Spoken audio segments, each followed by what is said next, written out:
नमस्कार दोस्तों, कैसे हैं आप? मैं आपका दोस्त अनिल जम्वाल लेकर आया हूं आपके लिए वह अनामिक कहानी संग्रह की कुछ कहानियां जिसका हम पहला भाग जो है शुरू कर चुके हैं, जिसका नाम है बैजू मिस्त्री। पहले तो क्षमा प्रार्थी हूं क्योंकि कुछ दिनों तक व्यस्तता रही और आपको दूसरा भाग नहीं सुना सका, उसके लिए क्षमा प्रार्थी हूँ। लेकिन आज आपके लिए दूसरा भाग लेकर आया हूँ। उम्मीद है आपको पसंद आएगा। तो ये रहा बैजू मिस्त्री कहानी का दूसरा भाग। बच्चों के चाल चलन को लेकर वह हमेशा चिंतित रहती थी। अपनी बात वह कहे तो कहे किससे? पति को उसकी बात सुनने की फुर्सत कहाँ थी? सुबह उसे जल्दी जल्दी तैयार होकर मुंह में कुछ ठूस काम पर निकलना पड़ता था। शाम को लौटता तो बोतल खोलकर पीने बैठ जाता था। उस समय उससे बात करना अपना दीदा खोना था। वह बेचारी औरत करे तो क्या करे। हार कर उसने बच्चों को भगवान भरोसे छोड़ दिया। बैजू मिस्त्री का बड़ा बेटा खेदन उर्फ बड़कू अपने दो दोस्तों सोनू और चीला के साथ बातें कर रहा था। बड़कू दरवाजे से लगे चबूतरे पर बैठा था और उसके दोस्त गली में खड़े बातें कर रहे थे। सोनू बोल रहा था, अबे घोंचू साला, समझ में नहीं आता, सुरेंद्रा के संगत में बर्बाद हो जाएगा। उसके साथ जो तू चांदीपुरवा का चक्कर लगा रहा है ना, तुझे बहुत भारी पड़ेगा। अरे सोनू भैया, समझेगा कैसे? दिमगवा में साले का भूसा जो भरा है। मैंने इसको कईयों बार समझाया कि उसे अपने घर नहीं आने दे, पर इसके दिमाग में बात घुसती ही नहीं। बहुत महंगा पड़ेगा बच्चू, चीला ने कहा।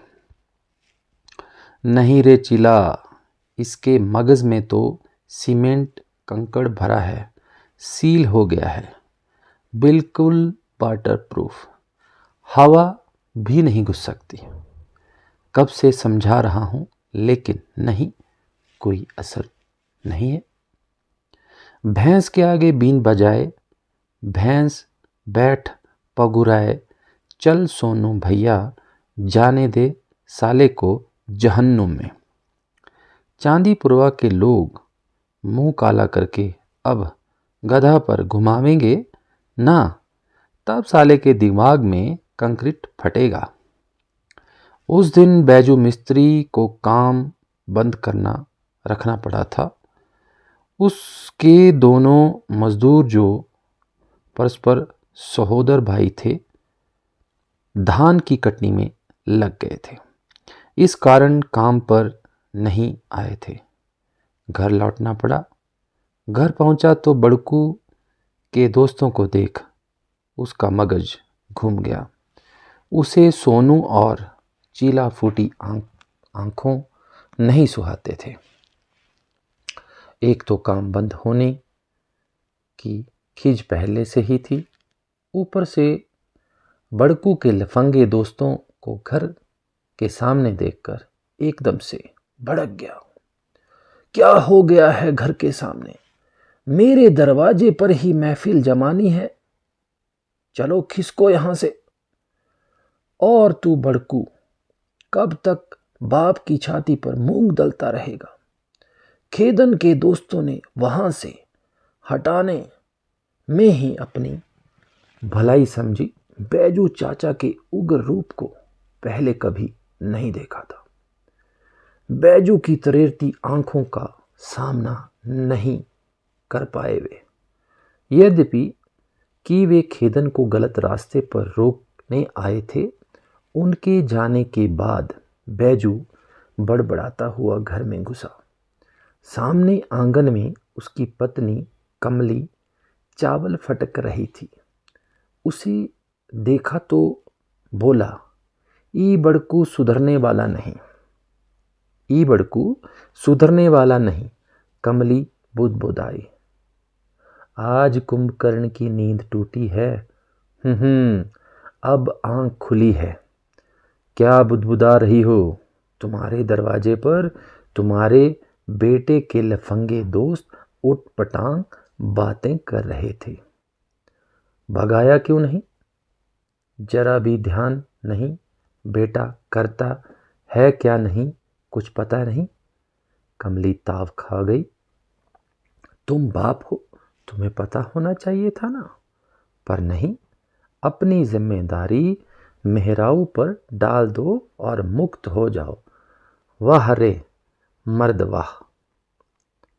और तुम दिन भर घर में बैठकर क्या करती हो? पलंग तोड़ती हो ना। मखमली गद्दी और कूलर जो तुमने लगवा दिया है।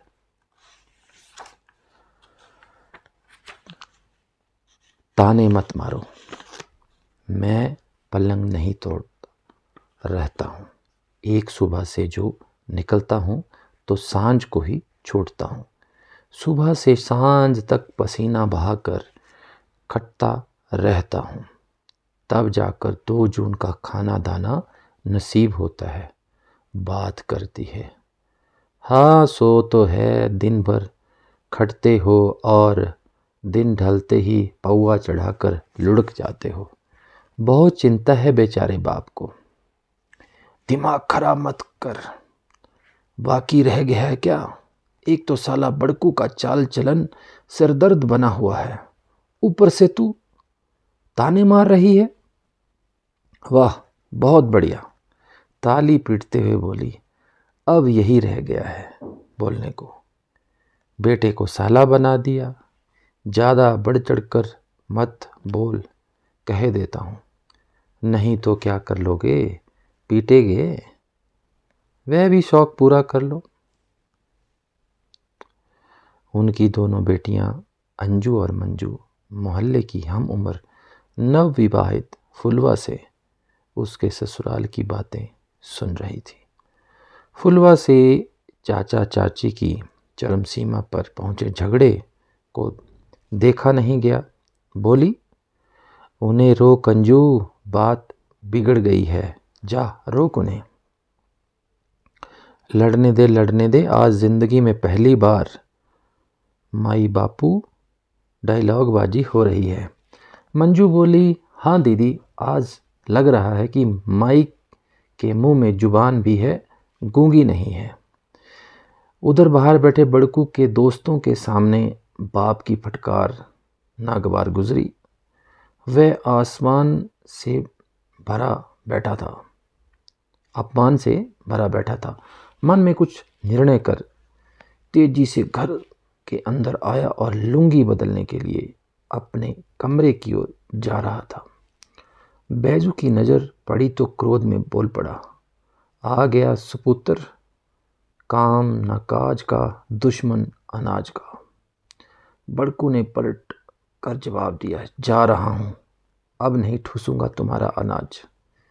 जा रहा हूँ, जा रहा है तो जा, यहाँ परवाह किसको है? निठल्ला, मुफ्त बैठ कर खाना कपड़ा लत्ता मिल जाता है, तभी तो मुंह से बढ़ चढ़ कर बात निकल रही है। तुमसे तो आज से बात करना बंद, हमको ढूंढना मत। कौन साला जाएगा एक गुंडे को ढूंढने। तो ये रहा दूसरा भाग।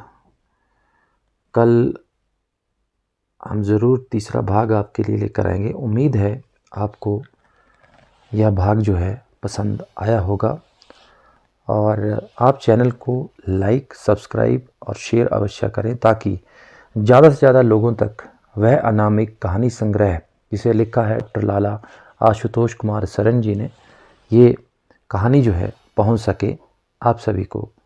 नमस्कार, शुभ रात्रि, धन्यवाद।